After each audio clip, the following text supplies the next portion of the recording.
Hermit of Shimla किसे कहा जाता है? हर्मिट ऑफ शिमला के नाम से एक अंग्रेज अधिकारी जाने जाते हैं। तो इनमें से डलहौजी, एओ ह्यूम या फिर लॉर्ड कर्जन होंगे।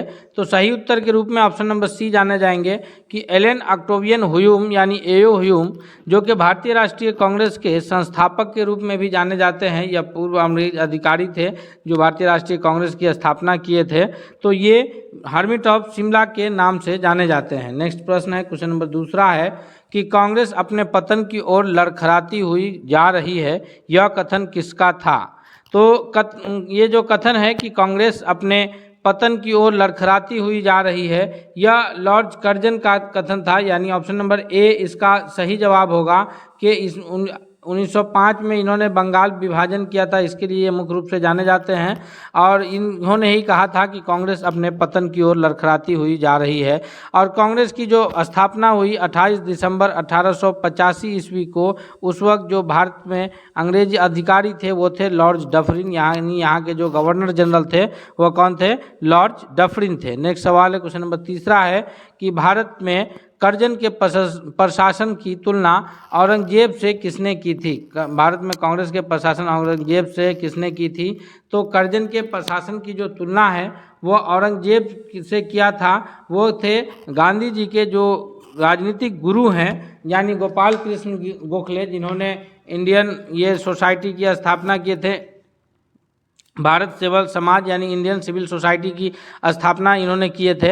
और ये गांधी जी के राजनीतिक गुरु के रूप में भी जाने जाते हैं। यानी ऑप्शन नंबर ए इसका सबसे सही जवाब हो जाएगा कि गोपाल कृष्ण गोखले ने जो है कहा था कि जो कर्जन का प्रशासन है वो उसकी तुलना औरंगजेब से किए थे। क्वेश्चन नंबर चौथा है कि बंगाल विभाजन किस तिथि को प्रभावी हुआ था?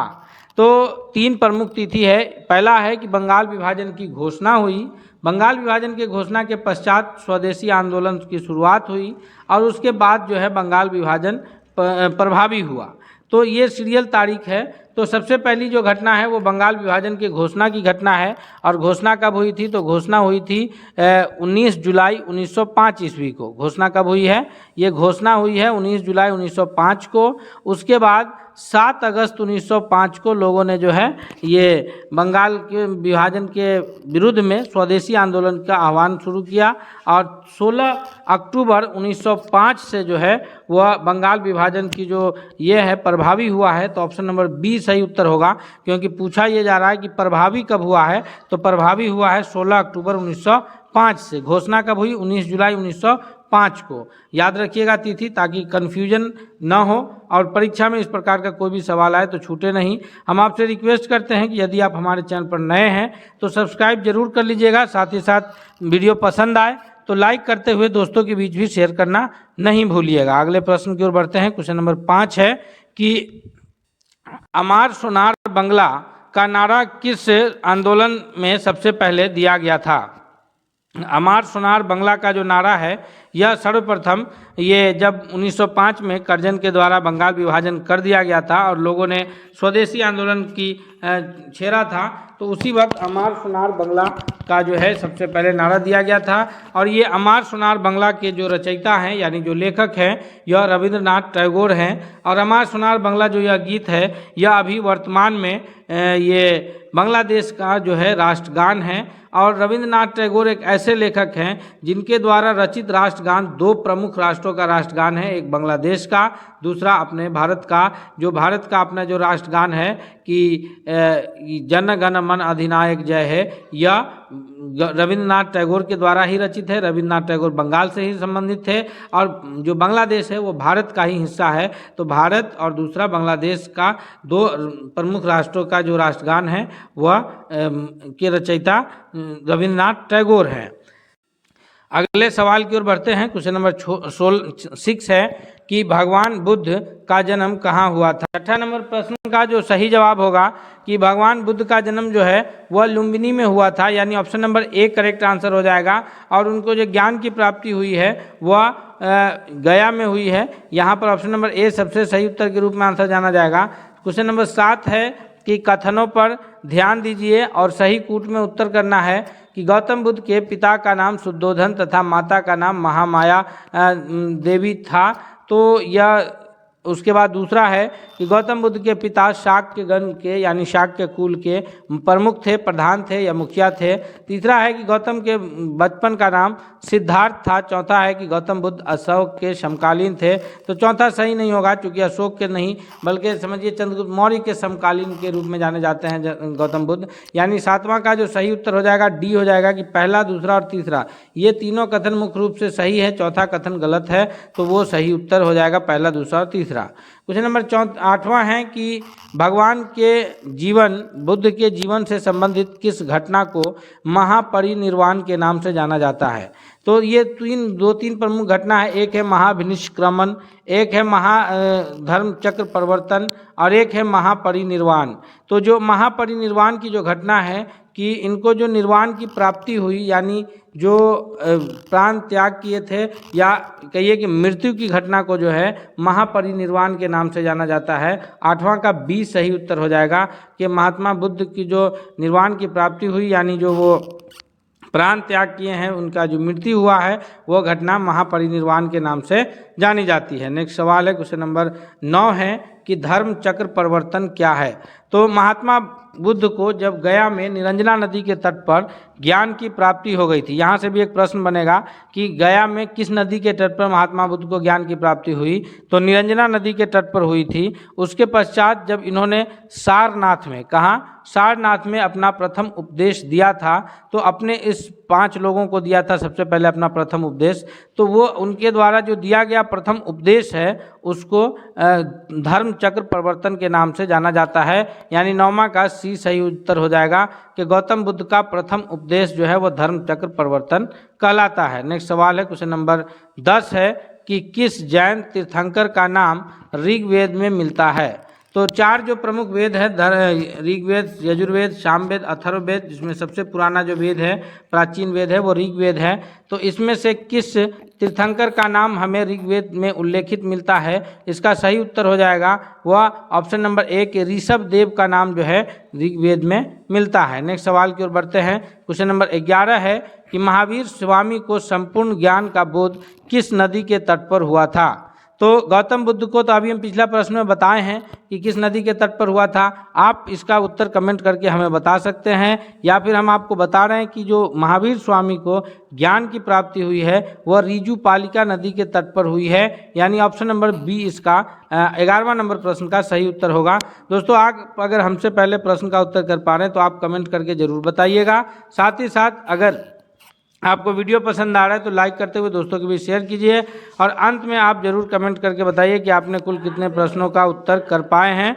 नेक्स्ट सवाल की ओर बढ़ते हैं। क्वेश्चन नंबर 12 है कि प्रथम जो जैन संगीति है यह कब और कहाँ हुई थी। प्रथम जैन संगीति का जो आयोजन है वह 300 ईसा पूर्व में पाटलिपुत्र यानी पटना में, जो वर्तमान अभी पटना है, वहाँ हुआ था। कब? 300 ईसा पूर्व में। यानी 12वां नंबर प्रश्न का सबसे सही उत्तर ऑप्शन नंबर सी के रूप में उत्तर जाना जाएगा।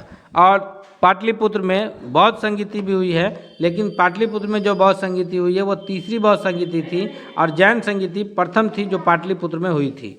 नेक्स्ट सवाल है, क्वेश्चन नंबर 13 है कि वर्धमान महावीर ने अपना पहला उपदेश कहाँ दिया था।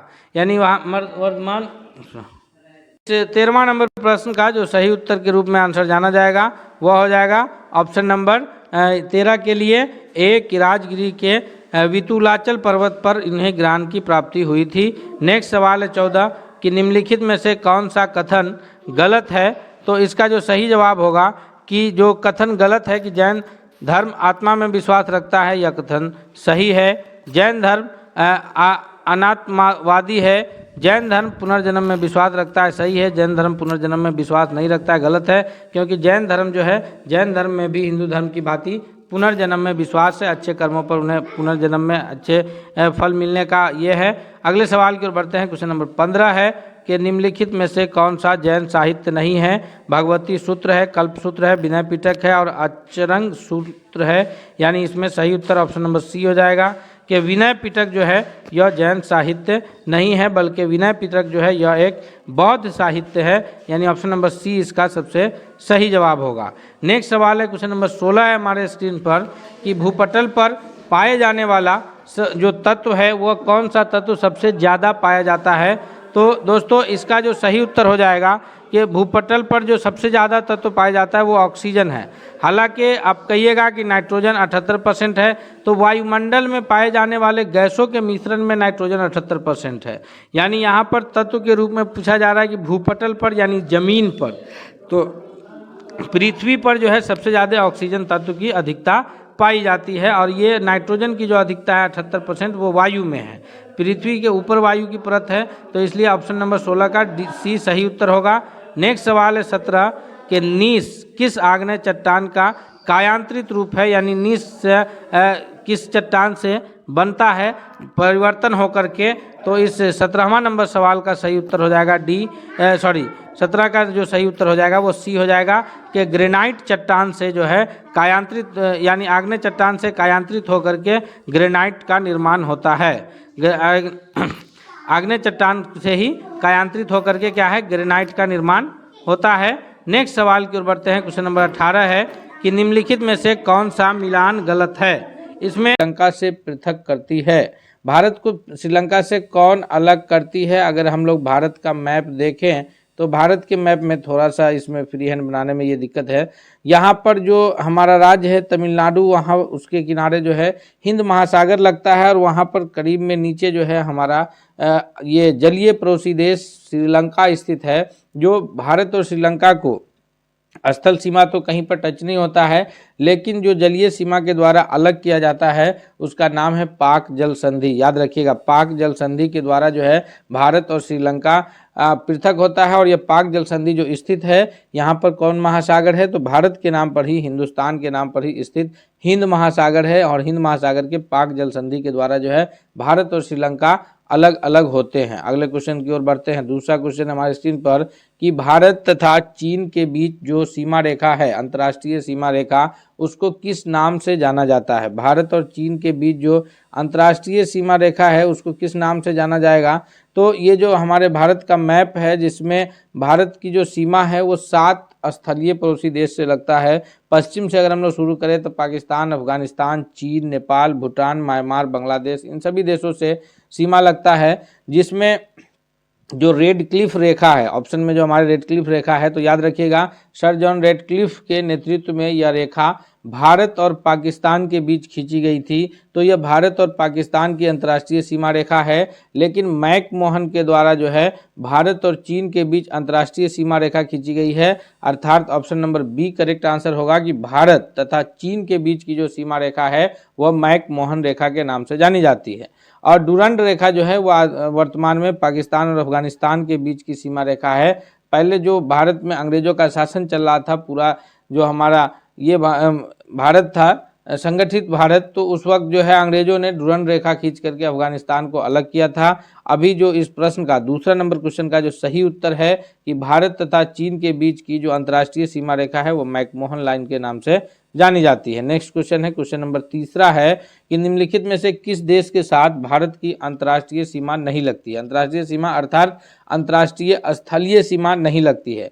तो पाकिस्तान और बांग्लादेश इनडायरेक्टली यह भारत का ही अंश है, तो इन दोनों के साथ तो भारत का अंतर्राष्ट्रीय स्थल सीमा रेखा लगती है। भूटान के साथ भी लगता है। जो देश के साथ अंतर्राष्ट्रीय स्थलीय सीमा रेखा नहीं लगती है वह देश है श्रीलंका, जो कि भारत को ये पाक जल संधि के द्वारा भारत श्रीलंका अलग होता है, यानी ये हिंद महासागर में स्थित देश Sri Lanka. Option number D correct answer है। नेक्स्ट क्वेश्चन की ओर बढ़ते हैं। क्वेश्चन नंबर चौथा है कि भारत की सबसे लंबी अंतर्राष्ट्रीय सीमा किस देश के साथ लगती है। भारत की जो अंतर्राष्ट्रीय सीमा लगती है वो सबसे लंबा जो है वो किस देश के साथ लगती है। यहाँ पर अगर हम लोग भारत के मैप को ज़रा ध्यान से देखेंगे तो यहाँ गुजरात से शुरू होकर के गुजरात, राजस्थान, इन सारे राज्यों से सीमा लगते हुए पंजाब और जम्मू कश्मीर से पाकिस्तान की सीमा लगती है। फिर इधर बिहार, उत्तराखंड, उत्तर प्रदेश से नेपाल की सीमा लगती है।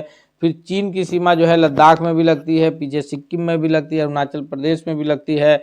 और बांग्लादेश जिसकी सीमा जो है ये पश्चिम बंगाल और पूर्ववर्ती राज्यों से लगती है। अर्थात जो है ये ऑप्शन नंबर डी जो है वो करेक्ट आंसर होगा कि बांग्लादेश की सीमा जो है हमारे सबसे लंबी अंतर्राष्ट्रीय सीमा रेखा वाला देश है। यानी जो पश्चिम बंगाल राज्य है, इधर असम राज्य है, इन सारे राज्यों से जो है बांग्लादेश की सीमा लगती है। अगले सवाल की ओर बढ़ते हैं। तो सबसे लंबी जो तटीय सीमा रेखा लगती है, अंतर्राष्ट्रीय सीमा रेखा, वो बांग्लादेश की लगती है, जो कि बंगाल की खाड़ी में स्थित है। बांग्लादेश पहले पूर्वी बंगाल हुआ करता था, बाद में पूर्वी पाकिस्तान बना, लेकिन 1971 में शेख मुजीबुर रहमान वहाँ के एक लीडर हुए और उन्होंने जो है पूर्वी पाकिस्तान से बांग्लादेश पृथक किया था, अलग किया था। अगला सवाल है, क्वेश्चन नंबर 5 है कि गारो, खासी और जयंतिया पहाड़िया संरचना एवं उत्पत्ति की दृष्टि से निम्नलिखित में से किसका भाग है। ये जो जयंती है, गारो पहाड़ी है, गारो, खासी और जयंतिया के नाम से जो पहाड़ी है, यह पूर्वोत्तर हिमालय का पहाड़ी भाग है। अर्थात इसका जो 5वां नंबर प्रश्न है उसका सही उत्तर ऑप्शन नंबर बी के रूप में जाना जाएगा। नेक्स्ट क्वेश्चन है, क्वेश्चन नंबर 6 है कि कोंकण तट, जो तटीय इलाका है भारत के अन्य राज्यों का, इसमें जो है इधर केरल, कर्नाटक, तमिलनाडु, आंध्र प्रदेश, उड़ीसा, गोवा, इन सारे राज्यों से जो है वो भारत के जो सारे राज्य हैं ये तटीय प्रदेश हैं, यानी इसके बाद जो है भारत की स्थिति समुद्र से लगती है। तो कोंकण तट जो नाम है वो कहाँ से कहाँ तक का क्षेत्र है। कोंकण तट जो क्षेत्र है वह है ऑप्शन नंबर सी, यानी गोवा से दमन तक के क्षेत्र को जो है वह कोंकण तट के नाम से जानते हैं। नेक्स्ट क्वेश्चन की ओर चलते हैं। क्वेश्चन नंबर 7 है कि लक्षद्वीप समूह स्थित है। लक्षद्वीप जो है यह भारत के कौन से, भारत 3 ओर से जो है यह घिरती है। भारत की जो स्थिति है वो 3 ओर से तटीय प्रदेश है, यानी 3 ओर से समुद्र से घिरती है। पश्चिम में अरबियन सागर है, यहाँ पर जो है सबसे दक्षिण में हिंद महासागर है और इस इलाके में जो है बे ऑफ बंगाल है, यानी बंगाल की खाड़ी है। तो भारत का जो लक्षद्वीप है, यह द्वीप समूह जो है यह यहाँ जो अरबियन सागर में यानी अरब सागर में स्थित है। अर्थात 7वां नंबर प्रश्न के लिए जो सबसे सही उत्तर होगा कि लक्षद्वीप जो है वो अरब सागर में स्थित ये द्वीप समूह है। अगला क्वेश्चन है, क्वेश्चन नंबर 8 है कि निम्नलिखित में से कौन सी नदी की लंबाई का सबसे अवरोही क्रम है, यानी घटते क्रम में कौन सी नदियों की लंबाई है। भारत में प्रवाहित होने वाली नदियों का हम एक अलग सीरीज बनाए हैं, वो भी हम आप लोगों से शेयर कर देंगे, कमेंट में ही उसका लिंक आपको मिल जाएगा। भारत की कौन सी नदियां कहां से बहती है और वो कहां जाकर के गिरती है, ये सारी जानकारी डिटेल्स में उसमें दिया गया है। तो आप उस वीडियो से भी नदियों के बारे में जो जानकारी है वो प्राप्त कर सकते हैं। क्वेश्चन है 8वां कि भारत की जो नदियां हैं इसका अवरोही क्रम कौन सा है। तो भारत की नदियों का जो सबसे सही अवरोही क्रम होगा कि तो सबसे लंबी नदी ब्रह्मपुत्र, फिर गंगा, फिर गोदावरी, फिर नर्मदा, यानी ऑप्शन नंबर ए जो है वो नदियों के अवरोही क्रम में ए सबसे करेक्ट आंसर होगा। नेक्स्ट क्वेश्चन है, क्वेश्चन की गंगा नदी को बांग्लादेश में किस नाम से जाना जाता है। गंगा नदी जो सबसे पवित्र नदी के रूप में जानी जाती है, इसका उद्गम स्थल जो है यह 2 प्रमुख नदी भागीरथी और अलकनंदा के संयुक्त धारा से होता है और यह उत्तराखंड में जो है भारत में प्रवेश करती है और ये गंगोत्री से निकलती है गोमुख स्थान से, और फिर जो है यह उत्तराखंड के बाद उत्तर प्रदेश, बिहार होते हुए पश्चिम बंगाल में एंट्री करती है। पश्चिम बंगाल के बाद जो है यह बांग्लादेश से बहते हुए बंगाल की खाड़ी में जाकर के गिरती है। तो बांग्लादेश में जो है गंगा नदी को पद्मा के नाम से जाना जाता है, याद रखिएगा। ऑप्शन नंबर ए जो है सबसे सही उत्तर होगा 9वां नंबर क्वेश्चन के लिए कि बांग्लादेश में गंगा नदी को पद्मा के नाम से जाना जाता है। क्वेश्चन नंबर 10 है कि सुंदरवन डेल्टा कौन सी नदी बनाती है। तो सुंदरवन डेल्टा जो है जहाँ पर गंगा और ये ब्रह्मपुत्र की जो संयुक्त धारा है बंगाल की खाड़ी में जब गिरती है उसके मुहाने पर बनता है सुंदरवन डेल्टा, और सुंदरी वृक्ष के कारण जो है उसका नाम सुंदरवन डेल्टा पड़ा है, ये भी याद रखिएगा। यानी ऑप्शन नंबर सी सही उत्तर होगा कि गंगा और ब्रह्मपुत्र की जो संयुक्त धारा बंगाल की खाड़ी में गिरती है और मुहाने पर जो है सुंदरवन डेल्टा का निर्माण करती है। क्वेश्चन नंबर 11 है कि निम्न में से कौन यौगिक है। यानी अब हम लोग जो है भूगोल के बाद जो प्रश्न आया हमारे पास वो विज्ञान से रिलेटेड प्रश्न है। हम आपसे रिक्वेस्ट करेंगे कि अगर आपको पसंद आ रहा है तो दोस्तों के बीच शेयर कीजिए। वीडियो को अब तक लाइक नहीं किए हैं तो प्लीज़ आप वीडियो को लाइक कर लीजिए, तथा दोस्तों अगर आप चैनल पर नए हैं तो चैनल को जरूर सब्सक्राइब कर लीजिए ताकि कोई भी वीडियो आए तो सबसे पहले अपडेट आप तक पहुँचे। 11वां नंबर प्रश्न है कि यौगिक कौन सा है। तो यौगिक जो है पारा, यह जो मरकरी है ये तत्व है, ओजोन ये भी ऑक्सीजन का ही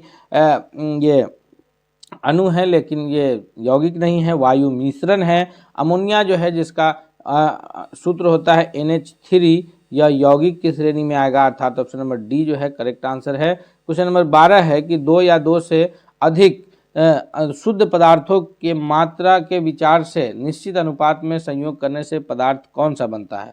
तो 2 या 2 से अधिक शुद्ध पदार्थों का, शुद्ध पदार्थ अर्थात तत्व कह सकते हैं हम लोग, शुद्ध पदार्थ में तत्व कह सकते हैं कि 2 या 2 से अधिक शुद्ध पदार्थ तत्वों को एक मात्रा के विचार से निश्चित अनुपात में मिलाने से जो पदार्थ का निर्माण होता है उसको यौगिक के नाम से जाना जाता है। और मिश्रण जो है वो किसी भी अनुपात में मिक्स होता है। और तत्व जो है वो पदार्थ का सबसे शुद्ध रूप होता है। 3 रूप में रासायनिक रूप से पदार्थ को 3 रूप में बांटा गया है, तत्व, यौगिक, मिश्रण। तो तत्व सबसे शुद्ध रूप हुआ, यौगिक 2 या 2 से अधिक पदार्थों का निश्चित अनुपात में मिश्रण हुआ, और मिश्रण जो है कोई उसका निश्चित अनुपात नहीं है, वो मिश्रण कहलाएगा। नेक्स्ट क्वेश्चन है, क्वेश्चन नंबर 13 है कि ऐसे तत्व जिनमें धातु और अधातु दोनों के गुण पाए जाते हैं वह क्या कहलाता है? उसको आदर्श धातु कहेंगे या उपधातु या मिश्र धातु या धातुमल। तो ध्यान रखिएगा, मेन कन्फ्यूजन जो है वो बी और सी में होगा कि उसको उपधातु कहेंगे या मिश्र धातु कहेंगे, जिसमें धातु का भी गुण हो और अधातु का भी गुण हो, यानी मेटल्स भी हो और नॉन मेटल दोनों का गुण हो। रूम टेम्परेचर पर वो नॉन मेटल की तरह रहता है, अधातु की तरह रहता है, लेकिन जैसे ही ताप उसका बढ़ाते हैं तो वह धातु की तरह काम करने लगता है, जिसका उदाहरण है सिलिकॉन, जर्मेनियम, ये सब जो है उदाहरण है। तो इसको उपधातु के नाम से जाना जाता है। उपधातु जो है सिलिकॉन और जर्मेनियम, याद रखिएगा SI उसका ये है और जर्मेनियम का GE है, ये सब उपधातु है। ये रूम टेम्परेचर पर, कमरे के ताप पर धातु की तरह रहता है, उसके बाद अधातु की तरह रहता है, तापमान बढ़ाने पर धातु की तरह बिहेव करता है। मिश्र धातु जो है 2 या अधिक धातु को मिलाने से बनता है, इसलिए मिश्र धातु नहीं कहेंगे, उपधातु कहेंगे। अगले क्वेश्चन की ओर बढ़ते हैं। नेक्स्ट क्वेश्चन देखते हैं, क्वेश्चन नंबर 14 है कि वह कौन सी धातु विद्युत की कुचालक है? धातु है लेकिन विद्युत का कुचालक है। जितनी भी धातु है सामान्यतः वो विद्युत का सुचालक होता है, यानी उससे होकर के विद्युत धारा प्रवाहित करती है। जो भी हमारा तार है, एल्युमिनियम का, ये कॉपर का, ये सभी विद्युत का सुचालक है, लेकिन जो धातु विद्युत का कुचालक है वो ऑप्शन नंबर सी है, लेड है। क्वेश्चन नंबर 15 है कि कौन सा पदार्थ प्राकृतिक में तीनों अवस्थाओं में पाया जाता है? वह पदार्थ है, 3 जो प्रमुख भौतिक अवस्था है पदार्थ का, जिसको ठोस, द्रव और गैस के नाम से जानते हैं। तो पदार्थ की तीनों अवस्थाओं में पाए जाने वाला जो ये पदार्थ हमारे ऑप्शन में है वो पानी है, जिसका जो पानी जो है वो शुद्ध रूप में द्रव अवस्था में है। उसको जब हम लोग फ्रीज करते हैं, ठंडा करते हैं, तो वह बर्फ की अवस्था में आते हैं, जो कि पदार्थ का ठोस अवस्था है। और फिर उसी पानी को जब हम लोग 100 डिग्री सेंटीग्रेड पर गर्म करते हैं तो वाष्पित होना शुरू होता है, जो कि पदार्थ की तीसरी यानी गैसीय अवस्था है। और एक और इम्पोर्टेंट प्रश्न याद रखिएगा कि पानी का जो अधिकतम घनत्व है वो 4 डिग्री सेंटीग्रेड पर पानी का घनत्व सबसे अधिकतम रहता है। अगले क्वेश्चन की ओर चलते हैं। क्वेश्चन नंबर 16 है कि पदार्थ की चतुर्थ अवस्था यानी चौथी अवस्था का नाम क्या है? तो पदार्थ की जो भौतिक रूप से है वो 3 अवस्थाओं में बांटा गया था, जिसको एक को ठोस, दूसरे को द्रव तरल भी कह सकते हैं, और तीसरे को गैस कहा गया। चौथी अवस्था जो है वो प्लाज्मा अवस्था के नाम से जानी जाती है, अर्थात 16वां नंबर प्रश्न का ऑप्शन नंबर सी जो है वो करेक्ट आंसर है। क्वेश्चन नंबर 17 है कि विरंजक चूर्ण क्या है? विरंजक चूर्ण को जो है आम भाषा में हम लोग ब्लीचिंग पाउडर के नाम से भी जानते हैं, जिसका इस्तेमाल जो है पानी को शुद्ध करने के लिए भी किया जाता है। तो ब्लीचिंग पाउडर का जो ये है वो तत्व है कि यौगिक है या मिश्रण है? तो इसका जो सबसे करेक्ट एग्जाम्पल है वो ऑप्शन नंबर बी है कि विरंजक पाउडर जो है वो ये ब्लीचिंग पाउडर, विरंजक चूर्ण, यह जो है यौगिक है। नेक्स्ट क्वेश्चन नंबर 18 है कि परमाणु के नाभिक में कौन कौन से कण पाए जाते हैं? परमाणु जो भी होता है, परमाणु के नाभिक में, नाभिक यानी न्यूक्लियस जो बीच में होता है, इसमें प्रोटॉन प्लस न्यूट्रॉन पाए जाते हैं। और इसकी कक्षा में जो है इलेक्ट्रॉन चक्कर काटता रहता है। अर्थात नाभिक के कण पूछ रहे हैं। परमाणु में 3 कण होते हैं, ई से इलेक्ट्रॉन, पी से प्रोटॉन और एन से न्यूट्रॉन। इलेक्ट्रॉन, प्रोटॉन और न्यूट्रॉन, ये प्रोटॉन और न्यूट्रॉन जो है ये नाभिक में होता है, अर्थात 18 का ऑप्शन नंबर ए जो है वो सबसे करेक्ट आंसर होगा। नेक्स्ट क्वेश्चन की ओर चलते हैं। क्वेश्चन नंबर 19 है। 19वां नंबर प्रश्न क्या कह रहा है कि निम्नलिखित में से कौन सा आवेश रहित कण है? तो ये जो परमाणु में 3 कण होते हैं ना, इलेक्ट्रॉन, प्रोटॉन और न्यूट्रॉन, उसमें से इलेक्ट्रॉन पर जो है वो निगेटिव चार्ज होता है और प्रोटॉन पर जो है वो पॉजिटिव चार्ज होता है। याद रखिएगा, प्रोटॉन पर पॉजिटिव, इलेक्ट्रॉन पर निगेटिव, और न्यूट्रॉन पर कोई चार्ज नहीं होता है, नो चार्ज। इसलिए ऑप्शन नंबर सी जो है वो सबसे सही उत्तर है 19वां नंबर प्रश्न के लिए। क्वेश्चन नंबर 20 है कि इलेक्ट्रॉन की खोज किसने किया?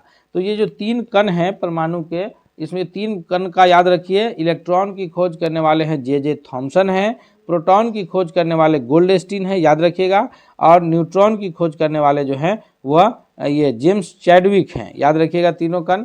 तो ऑप्शन नंबर ए जो है वो करेक्ट आंसर है कि इलेक्ट्रॉन की खोज पूछा जा रहा है थॉमसन, प्रोटॉन की पूछेगा तो गोल्डस्टीन, न्यूट्रॉन की पूछेगा तो जेम्स चैडविक। अगले क्वेश्चन की ओर बढ़ते हैं। नेक्स्ट क्वेश्चन जो है, अब हमारा जो प्रश्न है वो इतिहास से रिलेटेड प्रश्न है। हम आपसे फिर एक बार रिक्वेस्ट करते हैं कि अगर आप अब तक इस वीडियो को लाइक नहीं किए हैं तो प्लीज़ आप लाइक करके दोस्तों के बीच इस वीडियो को शेयर कीजिए ताकि सभी लोग इसकी बेहतर तैयारी कर सके। और अगर आप चैनल पर नए हैं तो प्लीज़ चैनल को जरूर सब्सक्राइब कर लीजिए।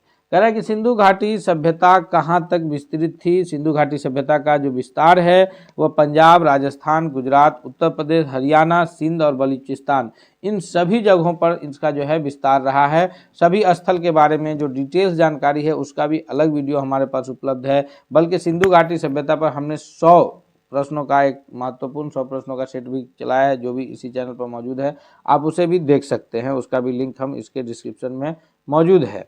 क्वेश्चन नंबर 21 है, वह है ऑप्शन नंबर डी हो जाएगा, यानी कि पंजाब, राजस्थान, गुजरात, उत्तर प्रदेश, हरियाणा, सिंध और बलूचिस्तान, इन सभी जगहों पर सिंधु घाटी सभ्यता विस्तृत रही है। अगला है क्वेश्चन नंबर 22 है कि सिंधु घाटी स्थल कालीबंगन किस प्रदेश में है। कालीबंगन जो है जिसका अर्थ होता है काले रंग की चूड़ियाँ, यह जो स्थल मौजूद है 22वां नंबर प्रश्न का जो सबसे करेक्ट आंसर है वह कौन है, तो इसका जो सबसे सही उत्तर है वह है ऑप्शन नंबर ए। यह भारत के राजस्थान राज्य में स्थित है। सिंधु घाटी स्थल कालीबंगन जो है वो राजस्थान राज्य में स्थित है। क्वेश्चन नंबर 23 है कि हड़प्पा सभ्यता किस युग की सभ्यता थी, यानी हड़प्पा सभ्यता में वो नवपाषाण युग है, यानी लोग उस वक्त पत्थर के निर्मित वस्तुओं का इस्तेमाल करते थे, या लौह युग है, लोहा का इस्तेमाल करते थे, या कांस्य युगीन सभ्यता है। तो हड़प्पा सभ्यता जो है वो कांस्य युगीन सभ्यता है, अर्थात ऑप्शन नंबर ए जो है इसका सबसे सही उत्तर है। क्वेश्चन नंबर 24 है कि सिंधु घाटी सभ्यता के लोगों का मुख्य व्यवसाय क्या था। मुख्य व्यवसाय जो है उस वक्त व्यापार करना था, या पशुपालन था, या शिकार, या कृषि। तो अगर इस पर ध्यान दीजिएगा तो सिंधु घाटी सभ्यता के लोगों का जो ये है वह व्यापार करना उस वक्त का मुख्य व्यवसाय। सिंधु सभ्यता का पत्तन नगर यानी बंदरगाह नगर कौन सा था। तो सिंधु घाटी सभ्यता के प्रमुख नगरों पर जब हम लोग डिटेल्स में पढ़ते हैं तो पता ये चलता है कि सिंधु घाटी सभ्यता का जो प्रमुख बंदरगाह नगर है वह लोथल है, जो कि स्थित कहाँ है, तो यह भारत के गुजरात राज्य में स्थित है, जो भोगवा नदी के किनारे स्थित है। कहाँ स्थित है, तो गुजरात राज्य में भोगवा नदी के किनारे, अर्थात 25वां नंबर प्रश्न का जो सबसे सही उत्तर है वो ऑप्शन नंबर बी है कि लोथल जो है वो सिंधु घाटी सभ्यता का प्रमुख बंदरगाह नगर है। क्वेश्चन नंबर 26 है कि जैन परंपरा के अनुसार जैन धर्म में कुल कितने तीर्थकार हुए हैं। तो जैन परंपरा के अनुसार जो है जैन धर्म में जितने तीर्थकार हुए हैं उनकी संख्या जो है वह 24 है।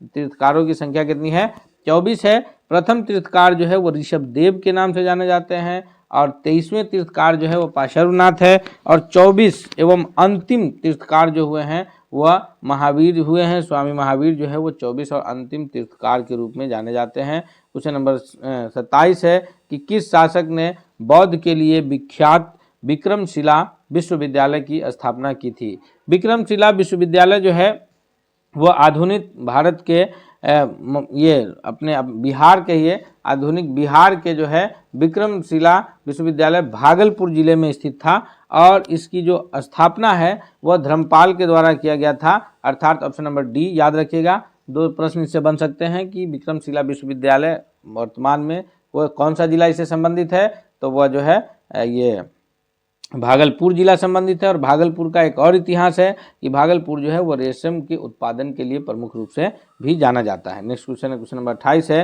कि किसके द्वारा तृतीय बौद्ध संगीति को संरक्षण प्रदान किया गया था। 4 प्रमुख बौद्ध संगीतियाँ हुआ है, याद रखिएगा 4 बौद्ध संगीति हुआ है। पहला हुआ था राजगीर में, दूसरा हुआ था वी से वैशाली में, तीसरा हुआ था पटना में, और चौथा हुआ था कुंडलवन कश्मीर में।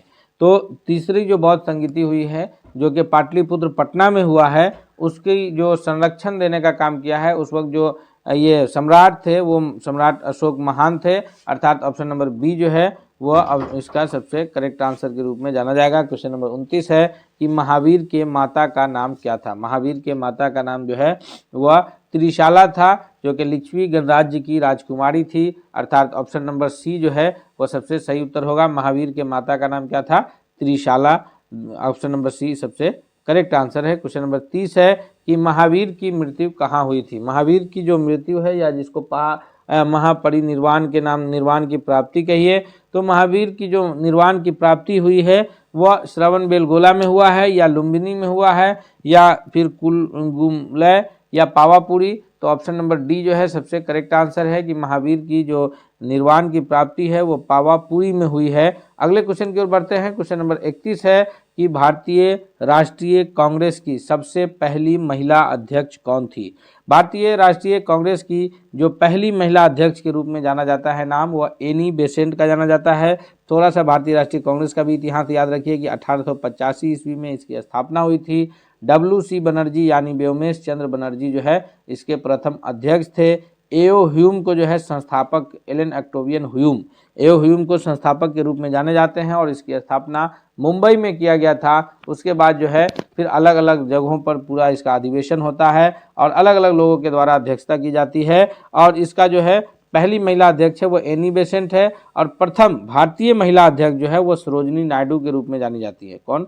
प्रथम भारतीय महिला अध्यक्ष सरोजिनी नायडू और प्रथम महिला अध्यक्ष एनी बेसेंट है। क्वेश्चन नंबर 32 है कि वर्ष 1905 में बंगाल विभाजन के समय वायसराय कौन थे। तो वर्ष 1905 में जब बंगाल को विभाजित किया गया पूर्वी बंगाल और पश्चिमी बंगाल के रूप में, पूर्वी और पश्चिमी बंगाल, पश्चिम बंगाल आज भी हमारा पश्चिम बंगाल के रूप में उपस्थित है। उस वक्त पश्चिम बंगाल का ही हिस्सा हुआ करता था बिहार, झारखंड और उड़ीसा, ये सारे राज्य जो है पश्चिम बंगाल के हिस्सा हुआ करता था। और पूर्वी बंगाल में जो है बांग्लादेश, जो आधुनिक बांग्लादेश है और असम है, ये क्षेत्र पूर्वी बंगाल के अंतर्गत आते थे। इसका जो है बेसिकली इसको जो है वो धार्मिक आधार पर बांटा गया था, लेकिन प्रशासन की दिक्कत का नाम देकर के इन्होंने बांटा था। वायसराय थे Lord Curzon, option number A के रूप में जाना जाता है। अगले क्वेश्चन के रूप में आगे बढ़ते हैं। क्वेश्चन नंबर 33 है कि गदर पार्टी के प्रमुख नेता कौन थे। तो गदर पार्टी की स्थापना 1913 में किया गया था। इसके जो प्रमुख नेता के रूप में नाम आता है वो लाला हरदयाल का, ऑप्शन नंबर बी जो है सबसे करेक्ट आंसर है 33वां नंबर क्वेश्चन के लिए। क्वेश्चन नंबर 34 है कि स्वराज मेरा जन्मसिद्ध अधिकार है और मैं लेकर रहूंगा, यह किसने कहा था। यह कथन जो है किसका है? स्वराज मेरा जन्मसिद्ध अधिकार है और यह मैं इसे लेकर के रहूंगा, यह जो कथन है यह बाल गंगाधर तिलक का कथन है, अर्थात ऑप्शन नंबर डी जो है इस प्रश्न के लिए सबसे करेक्ट आंसर के रूप में जाना जाएगा कि बाल गंगाधर तिलक का यह पार्लियामेंट्री रिफॉर्म्स जो है यह किस वर्ष प्रस्तुत किया गया था। तो पार्लियामेंट्री रिफॉर्म्स जो है यह 1909 ईस्वी में प्रस्तुत किया गया था। यानी 35वां नंबर प्रश्न के लिए सबसे सही उत्तर कौन है? तो ऑप्शन नंबर ए है। क्वेश्चन नंबर 36 है कि भारतीय परिषद अधिनियम, इसको जो है पार्लियामेंट्री रिफॉर्म्स को भारतीय परिषद अधिनियम के नाम से भी जाना जाता है। तो इसका जो सर्वग्राह्य नाम क्या है? तो इसका नाम है पार्लियामेंट्री सुधार, ऑप्शन नंबर सी जो है 36वां नंबर प्रश्न के लिए सबसे करेक्ट आंसर है। एक ही प्रश्न को कैसे जो है आपसे घुमा करके कंफ्यूज किया जा सकता है, इसको भी ध्यान रखिएगा। अगले क्वेश्चन की ओर बढ़ते हैं। क्वेश्चन नंबर 37 है कि भारत में गर्म दलीय आंदोलन का पिता किसे कहा जाता है। भारत में जब हम लोग आगे जो सीरीज करेंगे उसमें देखेंगे कि जो गर्म दलीय आंदोलन हुआ है, उस गर्म दलीय आंदोलन जो है कांग्रेस दो गुट में बट गई। 1907 में सूरत अधिवेशन में जो है कांग्रेस दो गुट में बढ़ जाती है, एक नरम दल अलग हो जाता है और एक गर्म दल अलग हो जाता है। तो ये जो लोग हैं मोतीलाल नेहरू, गोपाल कृष्ण गोखले, सरदार वल्लभ भाई पटेल, ये सभी नरम दलीय कांग्रेस के सदस्य के रूप में जाने जाएंगे। लेकिन जो गर्म दलीय कांग्रेस के गर्म दलीय आंदोलन के जो पिता कहलाएंगे वो बाल गंगाधर तिलक का नाम आएगा, option number D correct answer है। क्वेश्चन नंबर 38 है कि भारत में मुस्लिम लीग की स्थापना कब हुई थी। तो मुस्लिम लीग की स्थापना जो है यह बंगाल विभाजन के अगले वर्ष यानी 1905 के बाद 1906 में हुआ है और यह भी दिसंबर 1906 में हुआ है। यह कहाँ हुआ था? तो अभी जो वर्तमान बांग्लादेश की राजधानी ढाका है, वहाँ जो है ढाका में मुस्लिम लीग की स्थापना हुई थी। कांग्रेस की स्थापना 1885 मुंबई में और मुस्लिम लीग की स्थापना 1906 में ढाका में हुई थी। अगला क्वेश्चन है क्वेश्चन नंबर 39 कि 1916 में मद्रास में जो होम रूल मूवमेंट के प्रवर्तक कौन थे। तो होम रूल आंदोलन के जो प्रवर्तक के रूप में जाने जाते हैं उसका नाम आता है Annie Besant, option number C जो है वो सबसे सही उत्तर होगा कि 1916 में Madras home rule movement, home rule league आंदोलन के जो प्रवर्तक है वो एनी बेसेंट हैं। क्वेश्चन नंबर 40 है कि शेर पंजाब किसका उपनाम है। शेर पंजाब जो है यह सरदार भगत सिंह का उपनाम है या फिर लाला लाजपत राय का उपनाम है। कंफ्यूज नहीं होइए, सरदार भगत सिंह यानी भगत सिंह जो है इनका भी बहुत अहम योगदान रहा है। बहुत कम वर्षों समय में इनको जो है फांसी की दे दी गई, लेकिन जो शेरे पंजाब के नाम से जाने जाते हैं वो लाला लाजपत राय जाने जाते हैं। इस प्रकार option number B correct answer है। हमने 40 महत्वपूर्ण प्रश्नों को इसमें देखे हैं, जो विज्ञान, भूगोल और इतिहास से रिलेटेड प्रश्न था। हम इस सभी प्रश्नों को एक एक करके डिस्क्रिप्शन के साथ देखेंगे ताकि आने वाले परीक्षा में हमसे कोई गड़बड़ी नहीं हो। हम आपसे चलते चलते ये रिक्वेस्ट करते हैं कि आप, यह प्रश्न है, क्वेश्चन है कि भारत में गर्मदलीय आंदोलन का पिता किसे कहा जाता है। यानी अगर हम लोग बात करें भारतीय राष्ट्रीय आंदोलन की, तो 1885 से लेकर के 1905 तक का जो दौर था वह उदारवादी दौर था। उसके बाद जो है फिर जो ये भारतीय राष्ट्रीय कांग्रेस भी थोड़ा सा विभाजित होती है 1905 के बाद, और उसमें दो दल बनते हैं, एक गर्म दलीय और एक नरम दलीय लोग का जो है अलग अलग समूह हो जाता है। तो उसमें गर्म दलीय आंदोलन का जो पिता कहा जाता है, उसके जो मुख्य रूप से उसमें आगे थे भागीदारी, वो है बाल गंगाधर तिलक। और इनका त्रिगुट का ये चलता है, बाल, पाल और लाल, लाला लाजपत राय, बाल गंगाधर तिलक और बिपिन चंद्र पाल, ये तीन जो है तिकड़ी है बाल, पाल और लाल की। तो याद रखेंगे, गर्मदलीय नेता के रूप में बाल गंगाधर तिलक को याद रखा जाता है। नेक्स्ट क्वेश्चन की ओर बढ़ते हैं। क्वेश्चन नंबर दूसरा है हमारे स्क्रीन पर कि भारत में मुस्लिम लीग की स्थापना किस वर्ष हुई थी। तो भारत में जो मुस्लिम लीग की स्थापना हुई है यह जो है 1908 या 1903 या 1906 या फिर 1905 है। तो इसका सबसे सही जवाब यह है कि भारत में मुस्लिम लीग की स्थापना जो है यह 1906 में हुआ है। और यह कहाँ हुआ है, 30 दिसंबर 1906 को वर्तमान बांग्लादेश की राजधानी ढाका में हुआ था। और वकारुल मुल्क जो है इसके संस्थापक में से थे, और इसकी जो स्थापना है यह ढाका में हुई थी, जो अभी वर्तमान में बांग्लादेश की राजधानी है। नेक्स्ट सवाल की ओर बढ़ते हैं। क्वेश्चन नंबर तीसरा है कि भारतीय राष्ट्रीय कांग्रेस का प्रथम विभाजन कब हुआ था जी। तो भारतीय राष्ट्रीय कांग्रेस का जो प्रथम विभाजन है यह 1908 में हुआ है, या 5 में, या फिर 1907 में, या 1906 में। तो भारतीय राष्ट्रीय कांग्रेस का प्रथम विभाजन 1907 में हुआ है। और 7 से याद रखेंगे हम लोग सूरत, यह विभाजन कहाँ हुआ था, तो सूरत अधिवेशन के समय जो है यह विभाजन हुआ था। नरम दलीय और गर्म दलीय लोग का जो है अलग अलग हो गया था विभाजन, और फिर ये जो दो अलग अलग गुट बन गए थे भारतीय राष्ट्रीय कांग्रेस के, या 1916 के लखनऊ समझौता में फिर ये लोग पुनः एक संगठित हो गए। तो याद रखेंगे हम लोग 7 से सूरत की सूरत अधिवेशन में जो है नरम दलीय और गर्म दलीय भारतीय राष्ट्रीय कांग्रेस दो गुट में विभाजित हो गए थे। क्वेश्चन नंबर चौथा है कि स्वदेशी आंदोलन शुरू किया गया था। स्वदेशी आंदोलन जो है यह क्यों शुरू किया गया था। तो स्वदेशी आंदोलन के शुरू किए जाने का जो सबसे प्रमुख कारण ये था कि 1905 में लॉर्ड कर्जन के द्वारा जो है बंगाल को विभाजित किया गया था, पूर्वी बंगाल और पश्चिमी बंगाल के रूप में। पूर्वी बंगाल में असम का हिस्सा था और बांग्लादेश जो है मिलकर के पूर्वी बंगाल था, और पश्चिमी बंगाल में जो है बिहार, पश्चिम बंगाल और उड़ीसा के ये जो क्षेत्र थे इसको पश्चिम बंगाल के अंतर्गत रखा गया था। और इसी के ये में जो है खिलाफ में स्वदेशी आंदोलन का शुरू हुआ था, और लोगों ने जो है कपड़ा वगैरह विदेशी कपड़ों का होली जलाया और स्वदेशी आंदोलन की शुरुआत की थी। तो इसका करेक्ट आंसर ये हो जाएगा कि ऑप्शन नंबर ए, यानी बंगाल विभाजन के विरुद्ध में जो है यह आंदोलन शुरू हुआ था। कौन आंदोलन, स्वदेशी आंदोलन। नेक्स्ट क्वेश्चन की ओर बढ़ते हैं। क्वेश्चन नंबर 5वां है कि बंगाल विभाजन के विरुद्ध जो विद्रोह चल रहा था उसका नेतृत्व कौन कर रहे थे। तो बंगाल विभाजन के विरुद्ध जो विद्रोह चल रहा था, आंदोलन चल रहा था, उसका जो ये नेतृत्व करने वाले थे उसमें से प्रमुख नाम आता है सुरेंद्र नाथ बनर्जी का, यानी ऑप्शन नंबर ए जो है वो सबसे करेक्ट आंसर के रूप में जाना जाएगा। दोस्तों हम आपसे रिक्वेस्ट करते हैं कि अगर आप अब तक चैनल पर नए हैं, चैनल को सब्सक्राइब नहीं किए हैं, तो प्लीज़ आप एक बार चैनल को सब्सक्राइब जरूर कर लीजिएगा। साथ ही साथ बेल आइकन को दबा लीजिएगा ताकि इससे रिलेटेड कोई भी अपडेट्स आए तो आप तक सबसे पहले पहुंचे। और आपसे यह भी रिक्वेस्ट करेंगे कि अगर आपको यह वीडियो पसंद आ रहा है तो वीडियो को लाइक कीजिए, दोस्तों के बीच भी शेयर कीजिए ताकि सभी लोग जो है इससे बेहतर फ़ायदा उठा सके। अगले सवाल की ओर बढ़ते हैं। नेक्स्ट क्वेश्चन है, क्वेश्चन नंबर 6 है कि अनुशीलन समिति थी। अनुशीलन समिति जो है यह क्या थी। यह नारियों के उत्थान के लिए समर्पित थी, या फिर विधवा विवाह को प्रोत्साहित करने वाली समिति थी, या मजदूरों के कल्याण में रुचि रखती थी। लेकिन इसका जो सबसे सही जवाब है कि अनुशीलन समिति जो है यह एक भारतीय राष्ट्रीय आंदोलन में एक क्रांतिकारी संगठन था, यानी ऑप्शन नंबर जो है इसका डी सबसे करेक्ट आंसर है। नेक्स्ट क्वेश्चन की ओर बढ़ते हैं। क्वेश्चन नंबर 7 है कि बंगाल 1905 में विभाजित हुआ और उसके फलस्वरूप उसे पुनः कब एकीकृत कर दिया गया था जी। तो 1905 में जो बंगाल का विभाजन लॉर्ड कर्जन महोदय ने किया था, ये उन्होंने प्रशासनिक दिक्कत आ रही है इसको कह के किया। हालांकि यह जो है सांप्रदायिक के आधार पर विभाजन किया गया था बंगाल का, पूर्वी बंगाल और को अलग और पश्चिमी बंगाल को अलग किया गया था। तो इसको पुनः जो है 1911 में दोनों बंगाल को फिर से एकीकृत कर दिया गया था, पूर्वी बंगाल और पश्चिमी बंगाल को। और उसके बाद जो है फिर जब पूर्वी पाकिस्तान का जब बंटवारा हुआ, यानी आज़ादी के समय जो है पूर्वी बंगाल का जो हिस्सा था वो पूर्वी पाकिस्तान बना। और उसके बाद फिर 1971 में वहाँ एक लीडर हुए शेख मुजीबुर रहमान, जो पूर्वी पाकिस्तान से अभी वो आधुनिक में बांग्लादेश के नाम से जाना जाता है। और फिर इधर 1911 में बंगाल जब एक हुआ तो 1912 में बिहार और उड़ीसा का संयुक्त प्रांत जो है वो बंगाल से अलग हुआ।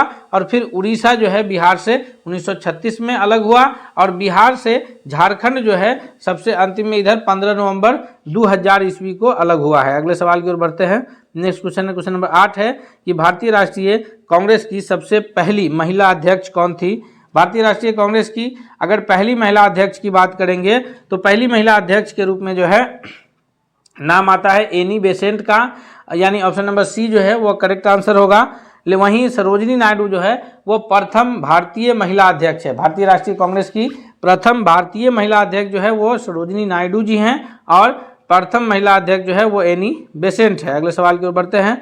नेक्स्ट क्वेश्चन है, क्वेश्चन नंबर 9 है कि काकोरी ट्रेन डकैती कांड के प्रमुख नायक कौन थे। यानी काकोरी कांड जो है यह हुआ कब था, तो काकोरी कांड जो है यह 1925 में हुआ है। और इसके मुख्य नायक जो थे वो अशफाकुल्ला खां और राम प्रसाद बिस्मिल थे। ये दो लोग जो है काकोरी कांड के मुख्य नायक के रूप में थे। तो इसमें जो है अशफाकुल्ला खां का नाम तो है नहीं, इसलिए ऑप्शन नंबर ए जो है वो सबसे सही जवाब होगा कि राम प्रसाद बिस्मिल जो है इसके प्रमुख नायक के रूप में जाने जाते हैं। नेक्स्ट क्वेश्चन है, क्वेश्चन नंबर 10 कि भारत एवं पाकिस्तान का जो विभाजन है वह किस योजना के तहत ये विभाजन हुआ था।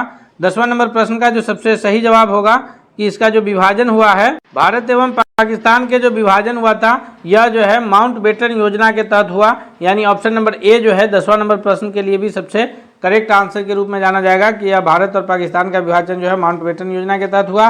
और सर जॉन रेडक्लिफ के नेतृत्व में जो है यह लाइन खींची गई, इसीलिए भारत और पाकिस्तान के बीच की जो अंतर्राष्ट्रीय सीमा रेखा है उसको जो है रेडक्लिफ लाइन के नाम से भी जाना जाता है। नेक्स्ट क्वेश्चन की ओर बढ़ते हैं। क्वेश्चन नंबर 11 है कि भारत और पाकिस्तान के बीच जो है अंतर्राष्ट्रीय सीमा रेखा का सीमांकन कौन किया।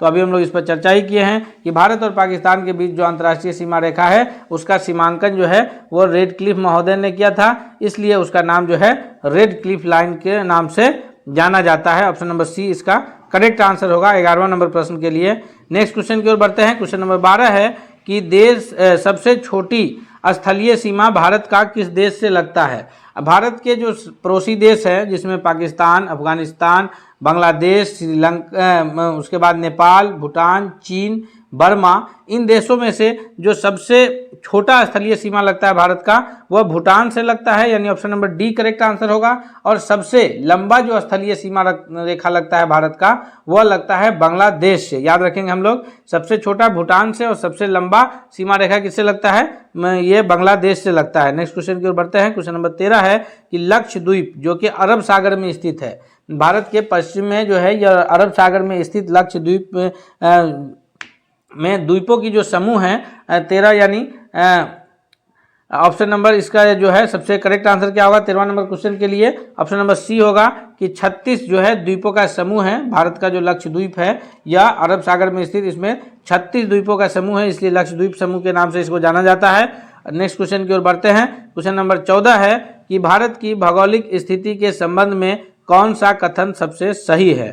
तो अगर हम लोग इस कथन को एक एक को विचार करते हैं कि भारत जो है विषुवत रेखा के उत्तर में स्थित है, तो सही कथन है, क्योंकि भारत की स्थिति जो है वो स्थलीय रूप से 8 डिग्री 4 मिनट उत्तरी अक्षांश से, याद रखेंगे स्थलीय रूप से कहाँ 8 डिग्री 4 मिनट उत्तरी अक्षांश से शुरू होता है, जबकि जलीय तो 6 डिग्री 4 मिनट से ही शुरू हो जाता है। तो भारत की जो है ये पूरी तरह से उत्तर में है। दूसरा है कि 8 डिग्री 4 मिनट से 37 डिग्री 6 मिनट उत्तरी अक्षांश के बीच स्थित है, यह भी सही है।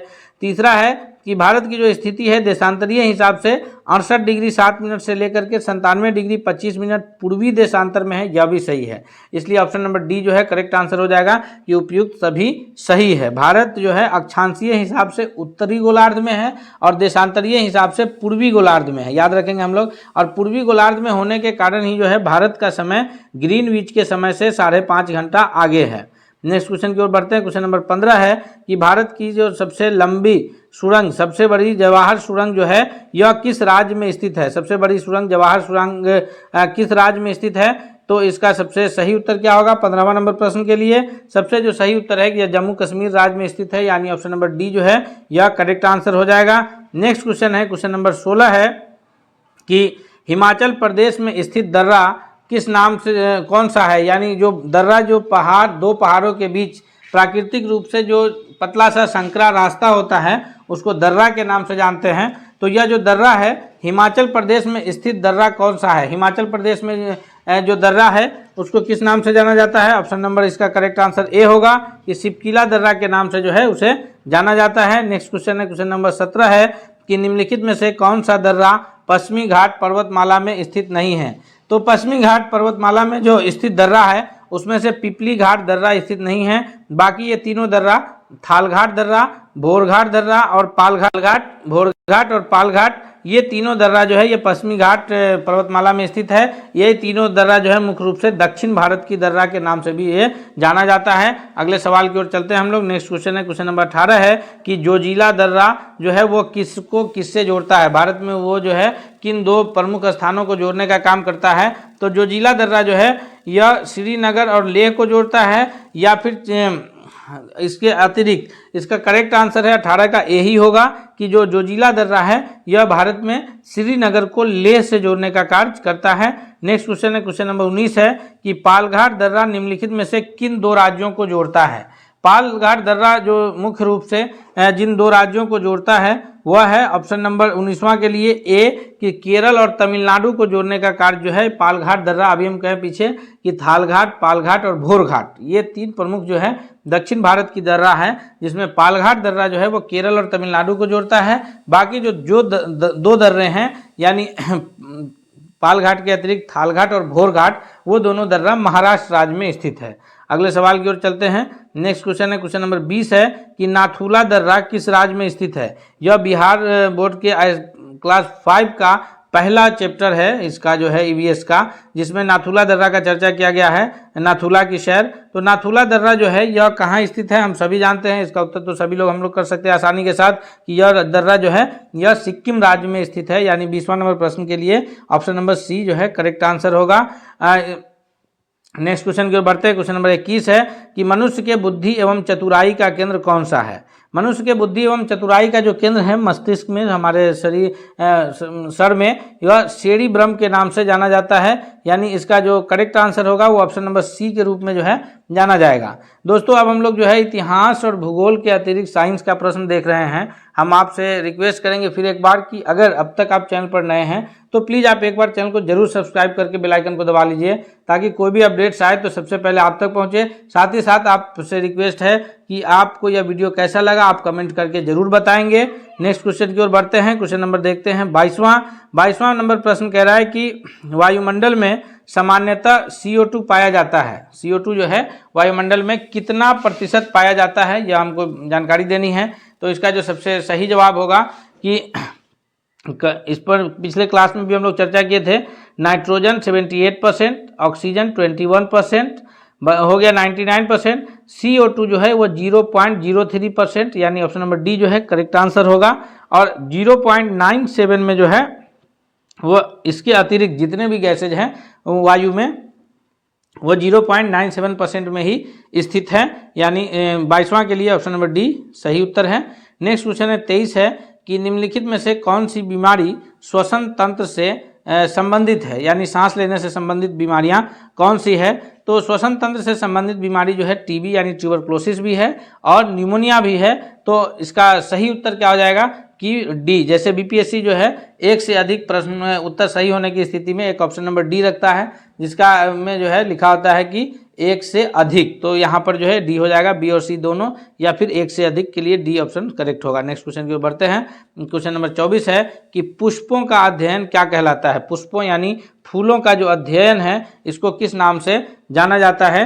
तो 24वां नंबर प्रश्न के लिए जो सबसे सही उत्तर है कि पुष्पों के अध्ययन जो है वह एंथोलॉजी के नाम से जाना जाता है, यानी ऑप्शन नंबर जो है इसके लिए 24 नंबर प्रश्न के लिए सबसे सही उत्तर क्या होगा, तो 24 का सबसे करेक्ट आंसर होगा ऑप्शन नंबर सी कि पुष्पों का अध्ययन एंथोलॉजी के नाम से जाना जाता है। आगे है कि पुष्प के अतिरिक्त फल यानी फूलों का अध्ययन एंथोलॉजी, तो फलों का अध्ययन को क्या कहते हैं, फलों के अध्ययन को कहा जाता है पोमोलॉजी, यानी ऑप्शन नंबर बी इसमें जो है करेक्ट आंसर होगा कि फलों के अध्ययन को पोमोलॉजी के नाम से जाना जाता है। नेक्स्ट क्वेश्चन की ओर बढ़ते हैं दोस्तों। अगला प्रश्न है क्वेश्चन नंबर 26 नंबर प्रश्न क्या कह रहा है कि निम्नलिखित में से सबसे छोटा जीव क्या है। जी, सबसे छोटा जीव पूछा जा रहा है, या ईस्ट है, या वायरस है, या जीवाणु यानी बैक्टीरिया है, या फिर माइकोप्लाज्मा है। तो इसका सबसे सही जवाब जो होगा 26वां नंबर प्रश्न के लिए कि सबसे जो छोटा जीव है वह माइकोप्लाज्मा के नाम से जाना जाता है, यानी ऑप्शन नंबर ए 26वां के लिए क्या होगा सबसे सही उत्तर, ऑप्शन नंबर ए जो है माइकोप्लाज्मा करेक्ट आंसर होगा। नेक्स्ट है क्वेश्चन नंबर 27 है कि दूध के दही के रूप में जमने का कारण क्या है, यानी किस वजह से जो है दूध दही के रूप में जमता है। तो दूध का जो दही से जमना, एक तो पहली बात कि यह लैक्टोबैसिलस नामक बैक्टीरिया के वजह से जमता है ना, तो ये लैक्टोबैसिलस कहलाएगा। दूसरा, दूध से दही का जमना, अगर परिवर्तन की बात करेंगे तो परिवर्तन दो तरह का होता है, एक भौतिक और एक रासायनिक। जैसे भौतिक परिवर्तन में क्या कि रबर को हम लोग जो है खींच कर लंबा कर देते हैं, फिर छोड़ने पर पुनः वापस अपनी स्थिति में आ जाता है, वो भौतिक परिवर्तन कहलाता है। और दूध से दही का जमना जो है ये रासायनिक परिवर्तन है, यानी कि एक बार जो चेंज हो गया तो फिर हम उसको दही से दूध नहीं बना सकते हैं। किसी भी लकड़ी का जलना जो है वो भी रासायनिक परिवर्तन में आता है। तो दूध से दही का जमना लैक्टोबैसिलस के कारण होता है, और अगर परिवर्तन से सवाल पूछा जाए तो वह रासायनिक परिवर्तन है, क्योंकि जो है दही जम जाने के पश्चात जो है फिर हम उसको पुनः दूध के रूप में वापस नहीं ले सकते हैं। लेकिन पानी का बर्फ बनना क्या है, भौतिक परिवर्तन है, पानी बर्फ बन जाएगा, बर्फ से फिर पानी बनाया जा सकता है। अगले सवाल की ओर बढ़ते हैं। क्वेश्चन नंबर 28 है कि निम्न में बैक्टीरिया से फैलने वाला रोग कौन सा है। 28वां नंबर प्रश्न पूछ रहा है कि बैक्टीरिया से कौन से रोग फैलते हैं।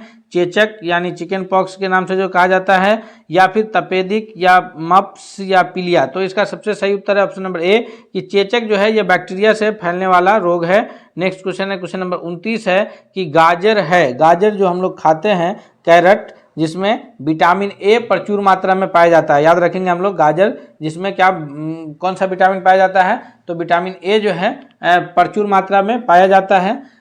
तो वो क्या है, तो जो गाजर जो है वह है जड़, उसके जड़ को हम लोग जो है सेवन करते हैं। नेक्स्ट क्वेश्चन की ओर बढ़ते हैं। क्वेश्चन नंबर 30 है कि संसार का सबसे बड़ा फूल जो है वो कौन सा है। तो संसार का सबसे बड़ा फूल जो है वो रफलेसिया के नाम से जाना जाता है, यानी 30वां नंबर प्रश्न का जो सबसे सही उत्तर है वो क्या है, वह होगा ऑप्शन नंबर ए।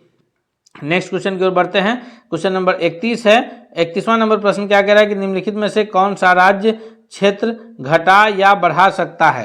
राज्य का जो क्षेत्र है, भौगोलिक क्षेत्र, उसको घटाने का या फिर उस क्षेत्र को बढ़ाने का जो अधिकार है वह भारत में किसे प्राप्त है।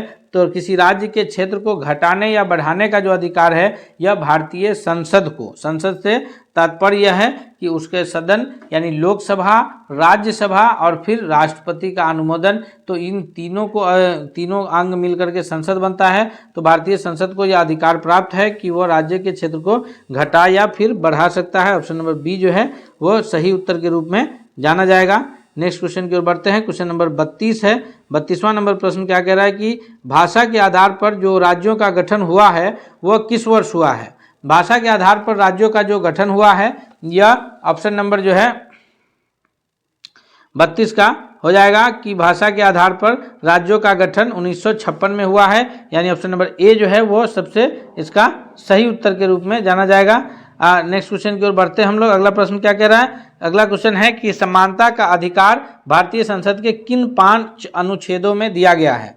तो समानता का जो अधिकार है यह अधिकार मौलिक अधिकार के अंतर्गत है, और मौलिक अधिकार का जो वर्णन है वो 12 से लेकर के 35 अनुच्छेद के बीच किया गया है। भारतीय संविधान के भाग 3 में और अनुच्छेद 12 से 35 में, कहाँ, भारतीय संविधान के भाग 3 अनुच्छेद 12 से 35 में मौलिक अधिकार का जिक्र है। उसमें से समानता का अधिकार जो है वो अनुच्छेद 14 से 18 के बीच जो है चर्चा किया गया है। समानता के अधिकार का चर्चा कहाँ किया गया है, तो अनुच्छेद 14 से 18 के बीच। नेक्स्ट क्वेश्चन है क्वेश्चन नंबर 34 कि भारतीय संविधान की छुआछूत उन्मूलन से संबंधित अनुच्छेद है, यानी छुआछूत का उन्मूलन जो है भारतीय संविधान के किस अनुच्छेद में है। तो इसका जो सही उत्तर है वो है ऑप्शन नंबर सी कि अनुच्छेद 17 में जो है यह छुआछूत से उन्मूलन करने वाला अनुच्छेद है। नेक्स्ट क्वेश्चन की ओर बढ़ते हैं। क्वेश्चन नंबर 35 है कि संविधान के किस अनुच्छेद के प्रावधानों के अंतर्गत भारत सरकार द्वारा भारत रत्न या फिर पद्म विभूषण या फिर आदि का जो है अलंकरण करने के ये प्रदान किया गया है।